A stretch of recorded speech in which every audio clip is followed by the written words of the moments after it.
Good evening.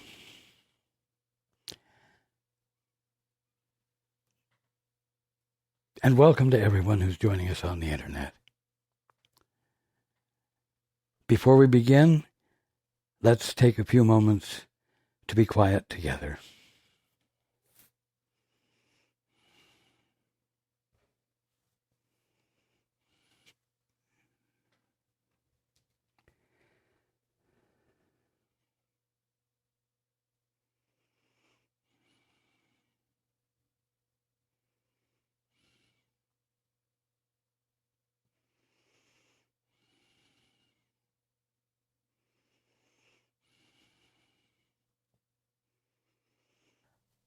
Good evening.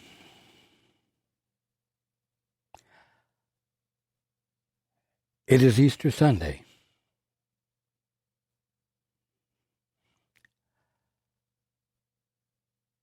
A day that is celebrated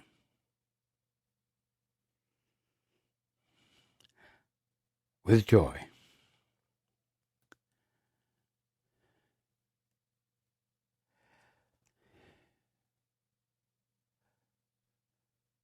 But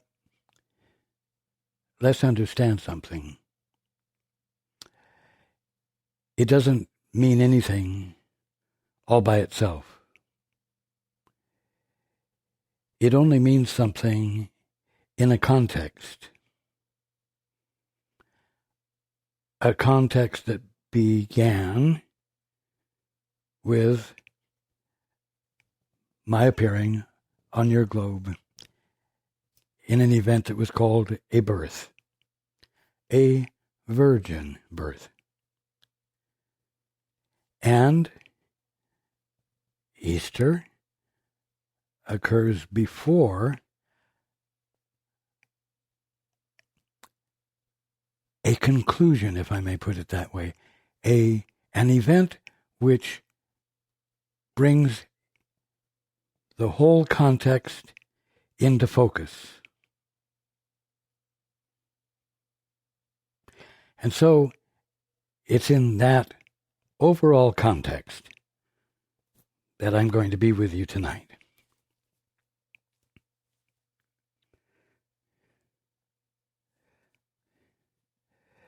In the Bible, John said, in the beginning was the Word,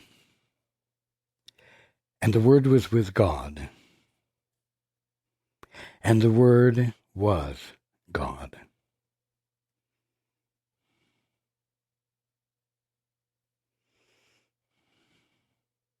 I have shared before the statement that the starting point is, in any situation or circumstance, the starting point is that God, Spirit, is all in all, and there is no other might nor mind. Now, that is the underlying fact.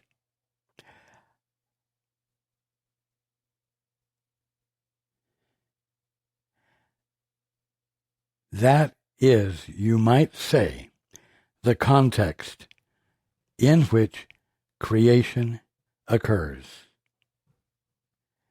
That is the absolute truth.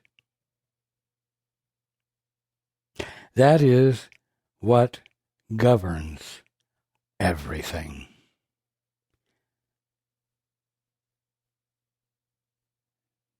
Now,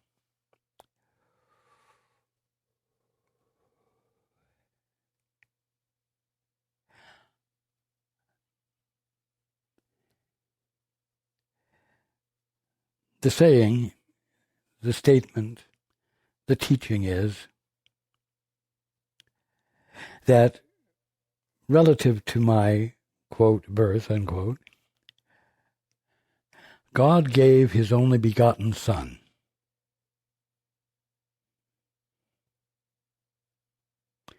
for the illumination of all of mankind. And I've talked about this before. The interpretation is that I was the only one begotten of the Father totally. But that's not the fact. That's not the meaning. The meaning is that I was begotten only of the Father.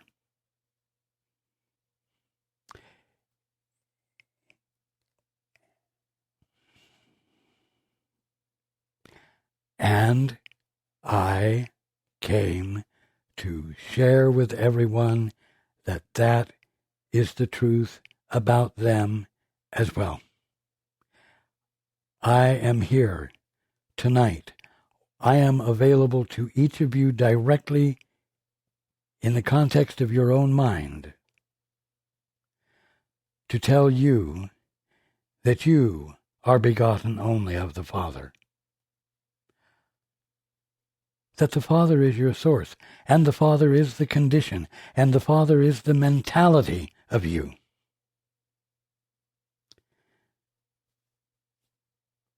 You could dare to ask yourself daily, am I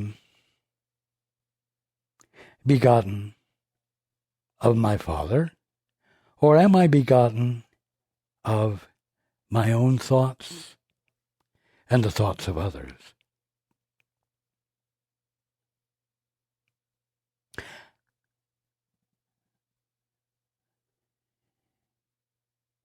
Now, something momentous happened at my birth, because it constituted the appearing in human experience, as it was perceived to be by everyone. It was the insertion into the human experience of that which broke the lineage that held everyone bondage to the concept of us and them.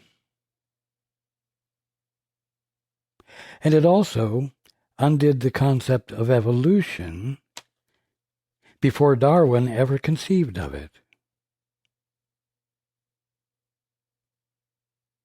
Why?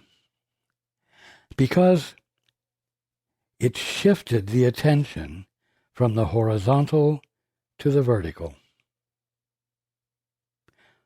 The horizontal was everyone relating to each other in terms of lineage, in terms of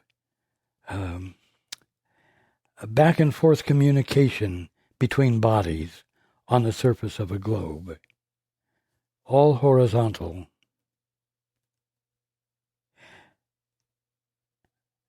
You see, by virtue of it being a virgin birth, one could not claim that I was part of Jewish lineage, humanly speaking, even though Abraham was in the lineage of Mary.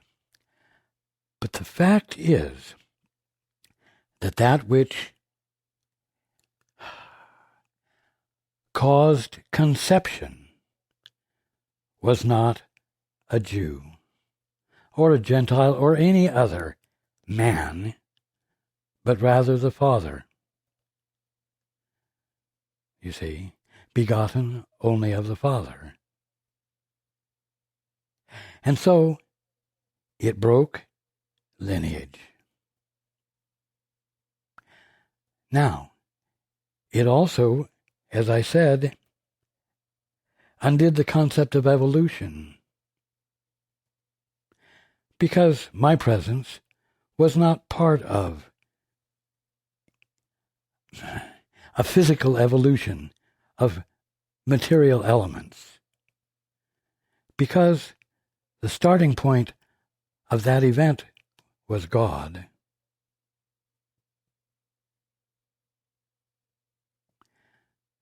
That is what made it momentous. Now,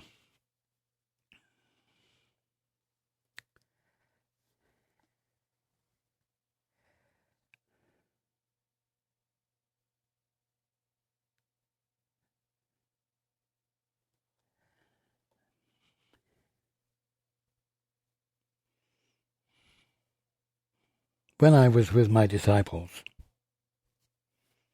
I said to them, as it is related in the Bible, let not your heart be troubled. This was saying, don't hang out, begotten of your thoughts, begotten of your concerns. Don't hang out in that private, intellectual space where you will inevitably be troubled. Let not your heart be troubled. Don't hang out there. You believe in God, believe also in me.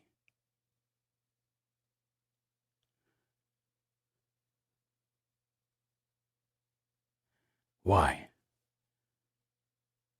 That could sound quite arrogant. But the reason is, if you believe in me, you open the door for being able to believe in yourself with a capital S. If you believe that I am the Son of God, and you believe in God, then you have justification for abandoning the material concept of evolution and of lineage and of being transformed.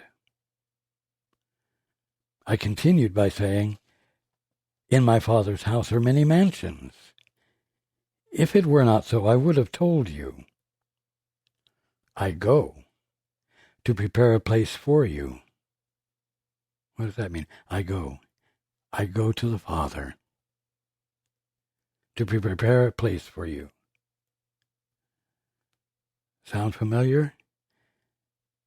It illustrates the first part of the two-step, the first part of the holy instant. I go to the Father. I go to prepare a place for you. I go, and by going, provide a path. I am and have been called the way-shower. I prepare a way for you to dare to go to the Father, to take the first step of the holy instant. And if I go and prepare a place for you, I will come again and receive you unto myself, that where I am, there ye may be also. Now, this describes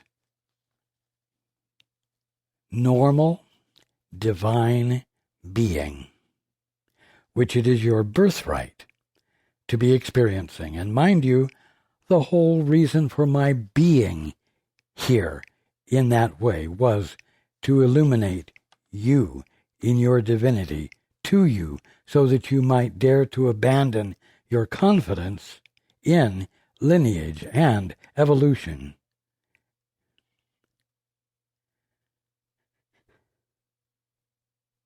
If I go and prepare a place for you, I will come again. When you go and prepare a place for your brother, by asking of the Father, what is the truth here? I wish to have no other concept of my brother, my sister, my world, than your perspective. The Father's perspective infills you. and you find yourself relating to your brother in a new way. In other words, you come again to your brother with the new perspective, and receive you unto myself. I no longer see you as Jew or Muslim or some defined differentness, so that you might see yourself that way as well, and abandon the sense of differences by which you control your concepts of others, the way you behave toward them, and the way you allow them or expect them to behave toward you. You see?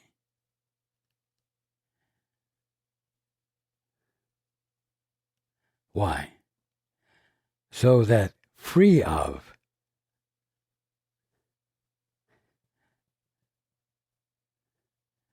the sense of lineage and of evolution,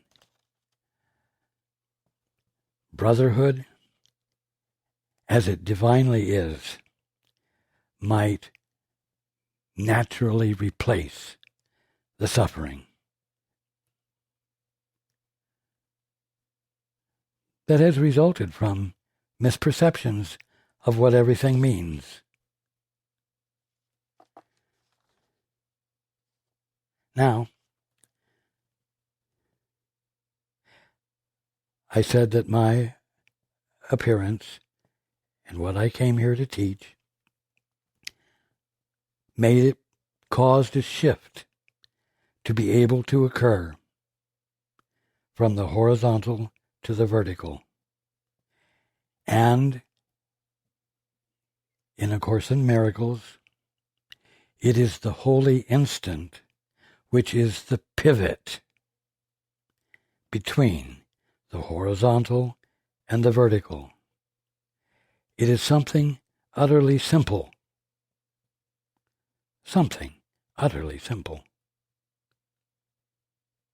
It's a matter of abandoning or being willing, at least momentarily, to set aside everything you're confident about, all of the definitions you have applied to everything or that you have learned from others, to stand in an innocent mind, a mind innocent of preconceptions,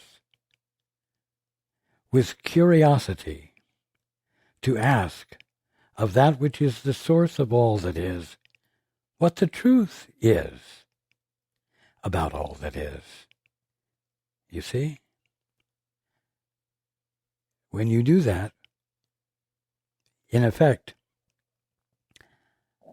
you come back. You give your attention to your brothers and sisters and your world from that perspective.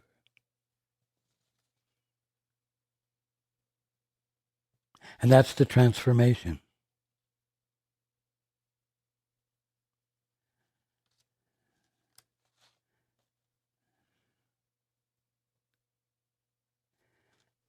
Now,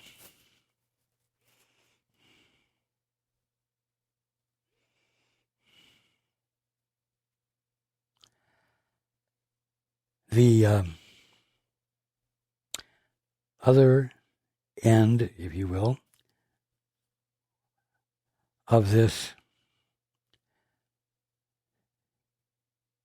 Christmas, Easter story, event, is the ascension. That event is the demonstration, if I may put it that way, the, for lack of better words, the physical, the tangible demonstration of the fact that I and you do not actually, and have never actually, existed in time or space governed by the laws of time and space. This was the crowning illustration, if I may put it that way, which is meant to serve you in daring to embrace a function, a capacity, and a being. I mean that as a verb, not a noun. A being that is radically different from the one you've been experiencing, which has been full of sin, sickness, death, suffering, and so on.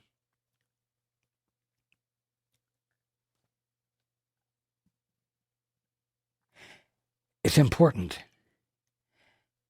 to give your attention to this, to contemplate it.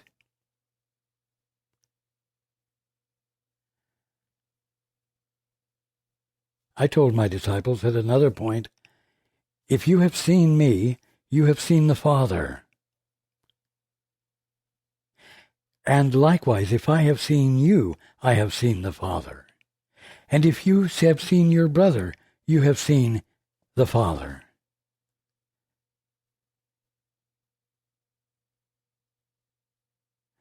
Now, nobody seems to be behaving that way because few are consistently engaging in the holy instant.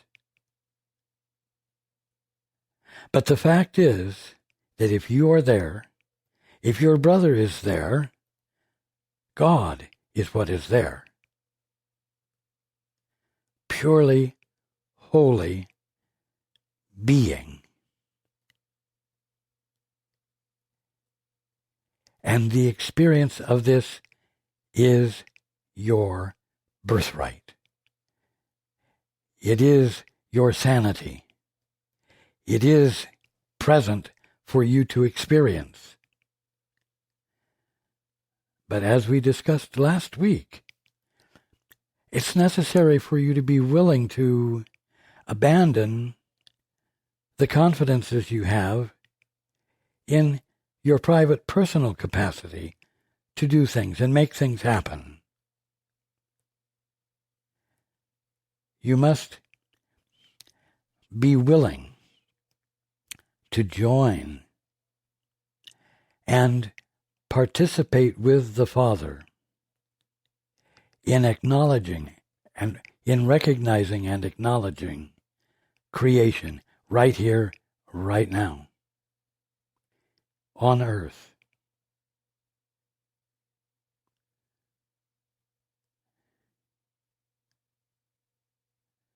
It is time for heaven to be experienced on earth because it has always been heaven.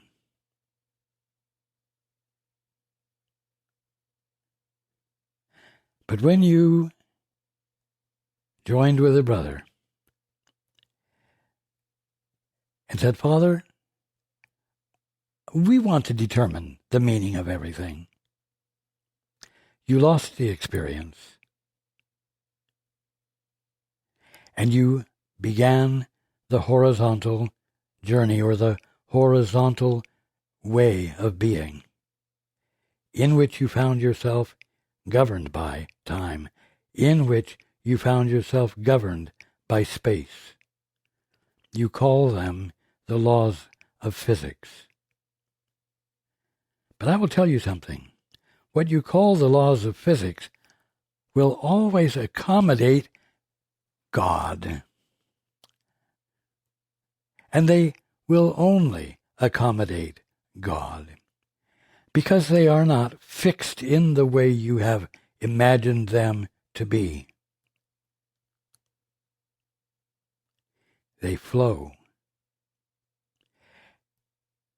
Eventually it will be discovered that the movement of creation is a result of the laws of physics accommodating creation, not forcing it to be what it is.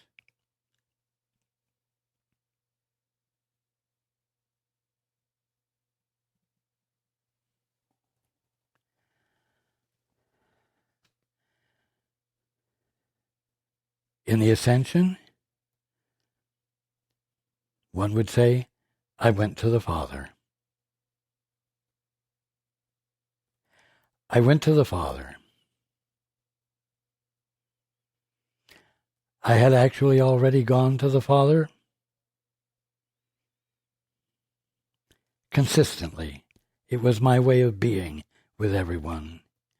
But in continuing to go to the Father, in continuing to let the Father's mind fill me and inform me as to what to say and do and be, I arrived at a point where I was able, or because the Father moved for the benefit of everyone, I was able to demonstrate movement that did not conform to the laws of physics or the behavior of matter. Because there is no matter. It's all the energy of spirit, conforming to identify the Father's will. And I demonstrated what is absolutely possible for every single one of you. I can come back at any time. You can leave at any time. Death is not essential. Death is no part of it, actually. You see, birth and death is part of a linear process. But as you're all well aware, it's a constant rehearsal of the same thing. It's Groundhog Day over and over and over again. And so you're caught in a sense of time that isn't actual, but it seems quite real when you confine yourself to the horizontal view.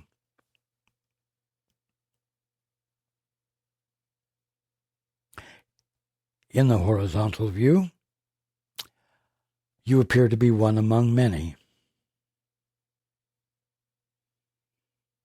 Many who are good and many who are not good. But one among many, and you must constantly negotiate for your safety. Because basically, you're not safe. And the reason you don't feel safe is because you aren't experiencing the groundedness of your being, which is experienced when you are not claiming independence, when you are switching to the vertical and saying, Father, what is the truth here? Father, what is our joined perspective as I yield to your clarity? You see? And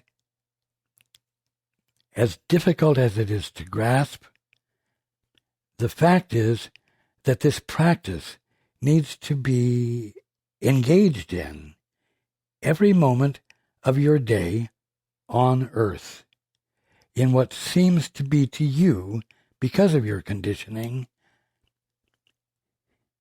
a place of lineage and a place of evolution, a place of physical laws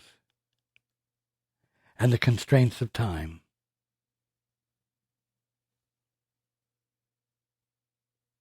But it's an unreal bondage. And that's the point.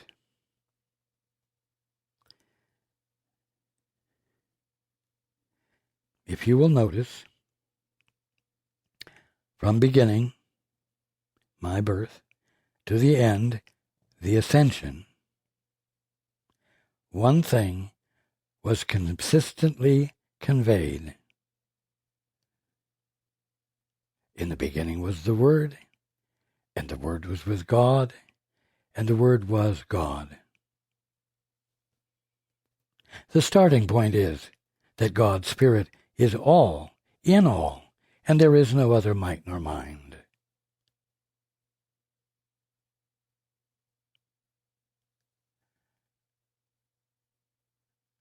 God is the Alpha and Omega. Being or allowing yourself to be one with God does not constitute the end of your identity, the one you have forged and brought up into existence. It constitutes becoming free of a sense of self which was built upon lack of clarity, misunderstanding, a disconnectedness from your source, and therefore a sense of lonely isolation, which called for protection. So we talk a lot. I have shared a lot about the holy instant, the practice of the two-step.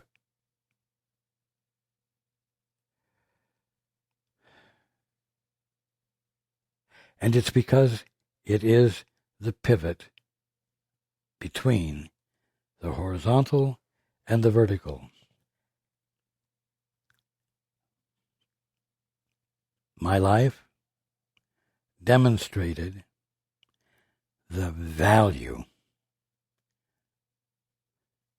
of being begotten only of the Father, instead of begotten of my best thinking, your best thinking, judgments, imaginations, etc. The point is to move you to consciously and conscientiously use your mind in a new way. And what is the new way?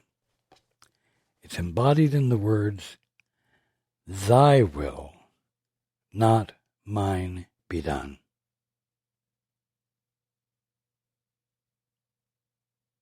Thy will be done.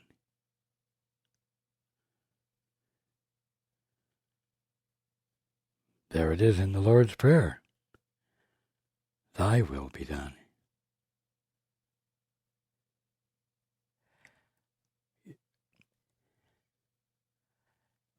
Today, Easter, is a day to remember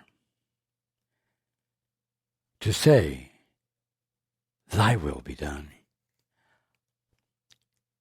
What is thy will? I yield to you. I yield to you. I am going to abandon self-protection. I am going to abandon self-assertion based on my limited perceptions.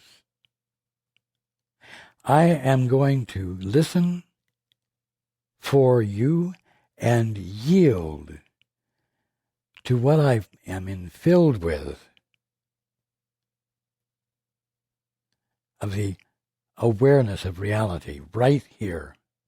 And I am going to come back, so to speak, to my brother with our joined perspective. And I will relate to my brother with you providing the words, with you providing the actions. I will not come to you, join with you, get your perspective, and then separate from you and as an independent authorizer, come back to my brother and deal with him on the basis of what I have acquired, but which I'm not acquiring in the moment by continuing to be joined with you. You see? You need to come back to your brother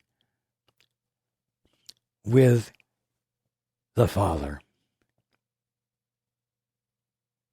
In fact, You need to let the Father bring you back to your brother.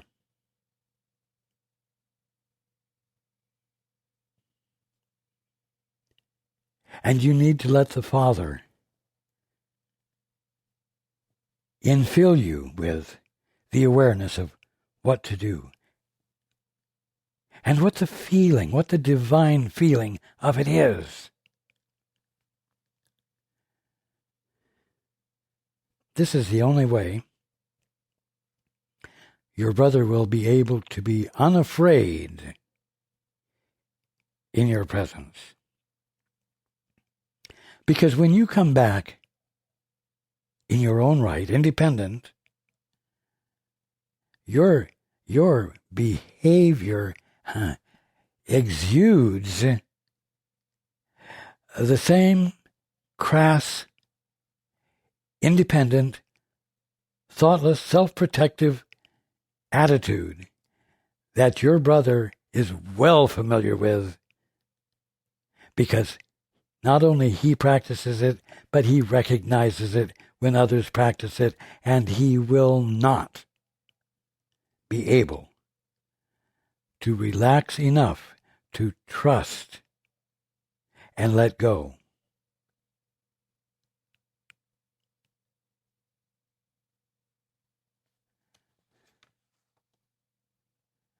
You're here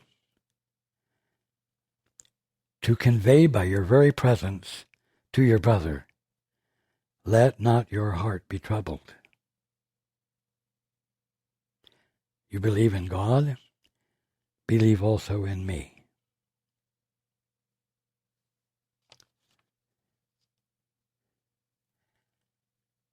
When you are joined,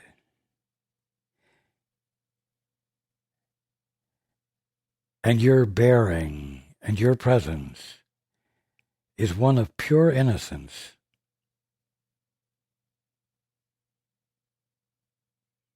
it inspires faith. It inspires confidence in something beyond acquired protocols and behavior patterns and attitudes that have been developed and used solely for the purpose of self-protection. That's the wonder of it. And that is the reason there was a Christmas and an Easter and an Ascension.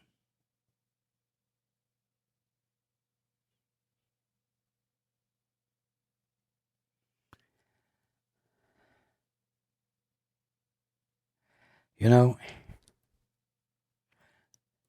in the human condition, when one is working from a horizontal view, there's always inequity. Because you've abandoned, everyone has abandoned, the awareness of wholeness. Wholeness that just makes inviolability a fact, not something to be achieved. Wholeness is unchallengeable, and that which is whole doesn't challenge.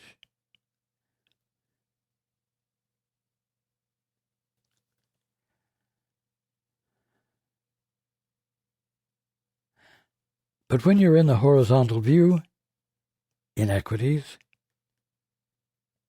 are rampant. They are perceived everywhere.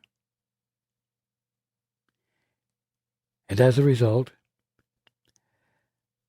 differences become issues and confirm the need for self-defense. So-and-so has something I don't have. Or so-and-so took something I did have.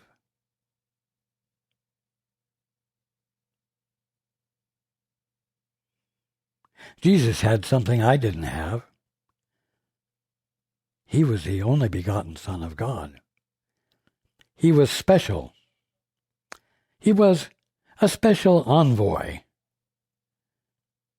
to help us poor sinners. He was different.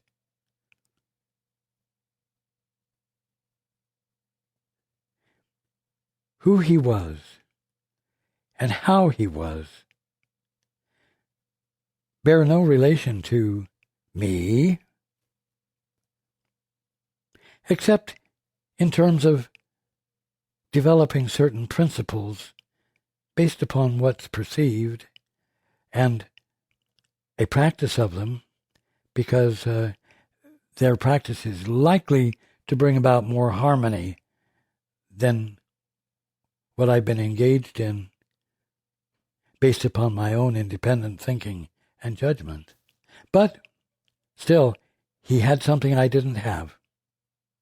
He was something I am not. And so you go through your day and your life with certain expectations.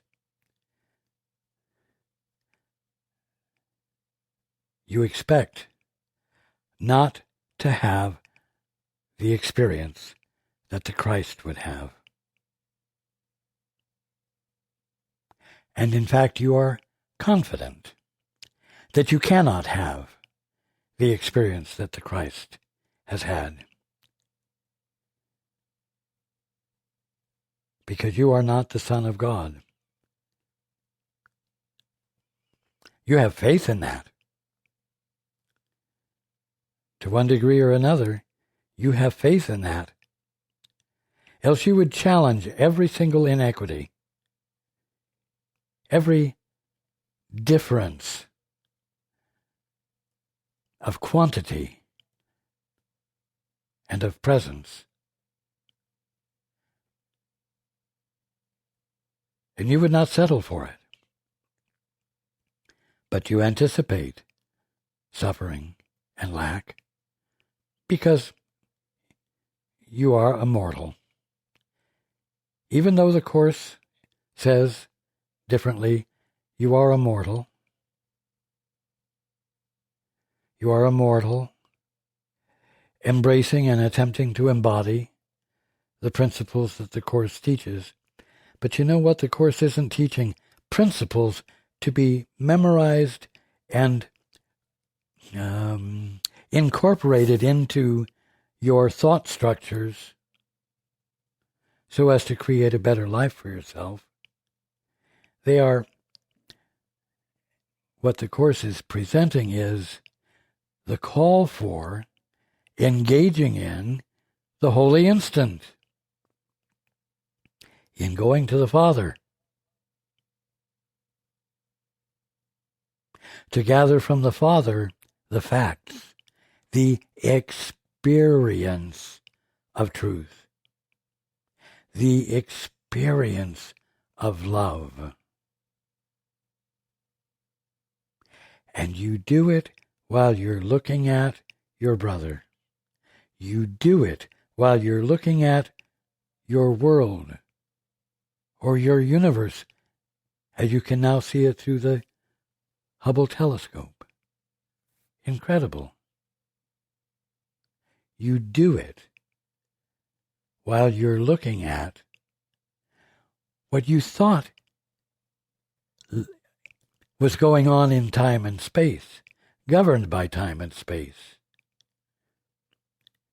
But from the eternal, unlimited, divine perspective of the infinite mind, whose movement is visible as all of creation and is your mind, when it isn't so gosh darn important to you anymore to abide in the tiny, mean-spirited, fearful, self-protective frame of mind and mental practices that you have thought were all you had available to you. You see?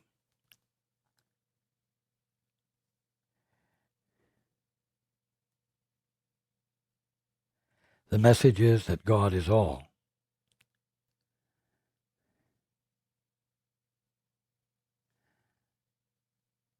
Including you, embracing you, being you. Now, last week,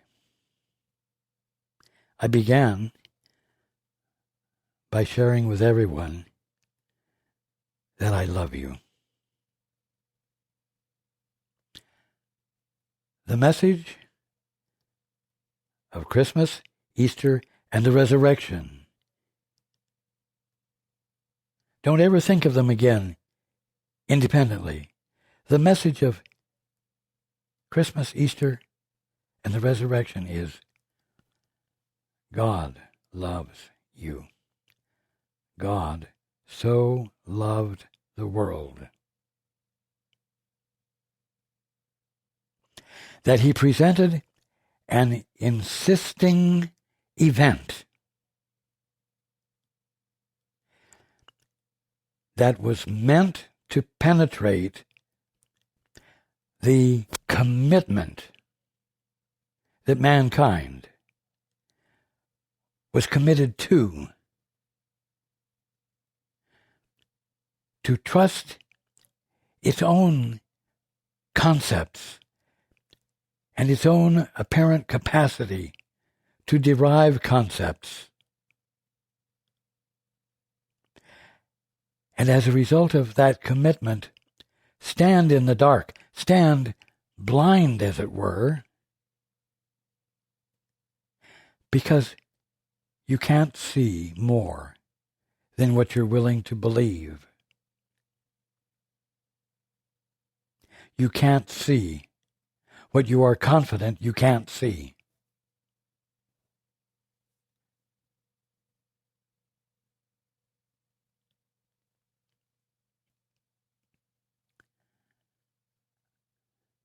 So, let's understand this.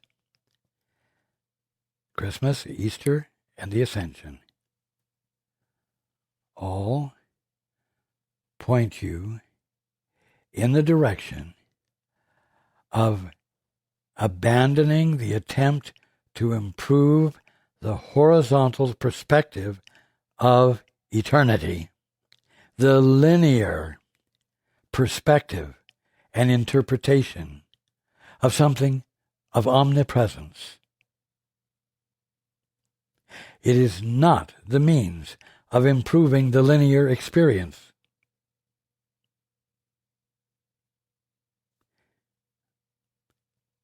Again, it is not the improvement of the linear experience. It is not the constant securing of lineage. It's not the constant reestablishment of limits and boundaries and differences.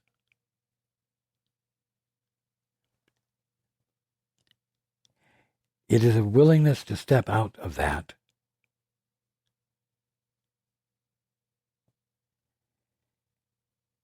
into your birthright.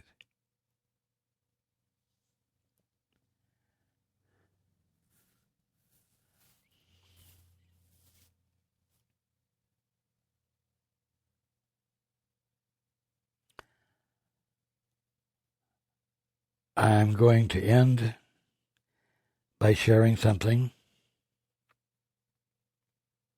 that I have shared before.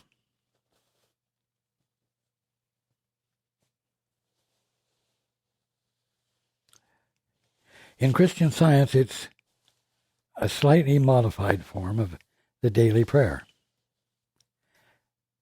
It's something that Paul says at the beginning of each gathering. and it embodies and epitomizes everything we've been talking about. Thy will be done. Let the reign, R-E-I-G-N, let the reign of divine truth, life, and love be established in me, and rule out of me all self-will.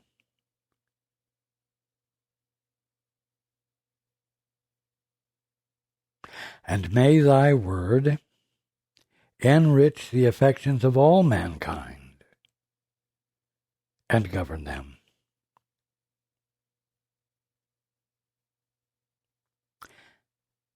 This describes going to the Father and coming back.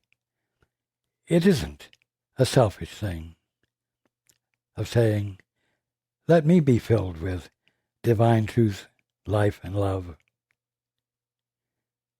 and forget about my brother and sister. No. Let the reign of divine truth, life, and love be established in me and rule out of me all self-will. And here's the embrace. Here's the coming back to your brother. And may thy word enrich the affections of all mankind, Jew and Gentile, Muslim, Buddhist,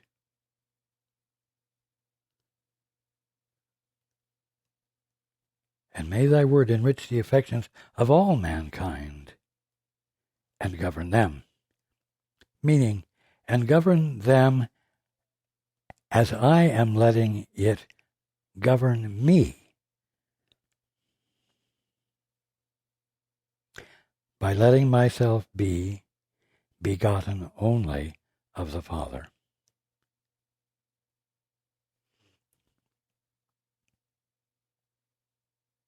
This is the Easter, Christmas, resurrection message.